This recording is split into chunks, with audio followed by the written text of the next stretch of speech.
Today we're going to learn about how to hold your hook and your yarn. I am going to use a number 7 hook, double-ended, with a mercerized cotton yarn, multi-hued.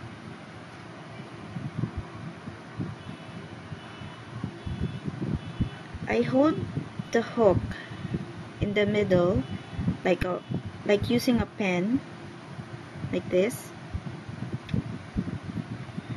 and you cast your yarn on your hand like this. Get the end, wrap it around your pinky once, and then go up to the index finger, wrap it once again, and then hold the end with your thumb and your middle finger. Here is where you start to cast your chain. So like that.